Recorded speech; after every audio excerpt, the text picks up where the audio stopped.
மக்களே, நேற்று ஒரு விஷயம் நடந்துச்சு மக்களே. அது உங்ககிட்ட சொல்லலான்னு விருப்பப்பட்டு இந்த வீடியோ பதிவு பண்ணுறேன். ஒரு நிமிஷம் நின்று கேளுங்க மக்களே. நேற்று நான் வேலைக்கு போகலான்னு கிளம்புறேன். மத்தியானம் சாப்பாட்டுக்கு வந்துட்டு வேலைக்கு போகலான்ட்டு கிளம்புறேன் மக்களே. என்னோடய ஃப்ரெண்டு வந்து கூட்டிகிட்டு போவாங்க. நானும் என் ஃப்ரெண்டு 2 பேரும் தான் போகிறோம். 2 அந்த பொண்ணு அவங்க வீட்டில் ஸ்கூட்டி இருக்குது, எங்கள் வீட்டில் இல்லை. அந்த பொண்ணு வந்து எனக்கு போகும்போது கூட்டிகிட்டு போவோம். சரி நடக்க வேண்டாம், வாங்க 2 பேரும் நான் வண்டியில் போயிடலான்னு. அங்கே வந்து ஊரில் சந்தை மக்களே. எங்கள் அம்மா வந்துட்டு வரும்போது சந்தையில் ஏதாச்சும் வாங்கிட்டு வாங்க, காய் இல்லை அப்படின்னாங்க மக்களே. சரிம்மா பை கொடுன்னு வாங்கினோன்னே எங்கள் அம்மா என்ன சொன்னாங்கன்னா, இந்த பையை பத்திரமா டிச்சில் வச்சிடாயான்னாரு.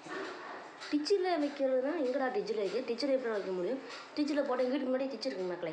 டிச்சில் போட்டுட்டு அப்புறம் எங்கே போய் காய்கறி வாங்க முடியும்? என்னம்மா சொல்கிறேன் அப்படின்னு சொல்லி கேட்டேன் மக்களே. அதுக்கு அவங்க சொல்கிறாங்க, ஏண்டி அந்த வண்டி வரும்ல, அந்த பாப்பா வண்டி விட்டு வரும்ல, அதுக்கு பின்னாடி ஒன்று திறப்பு இல்லடியே, அதில் தான் நீ வைக்க சொல்லி சொல்கிறேன் அப்படின்னு.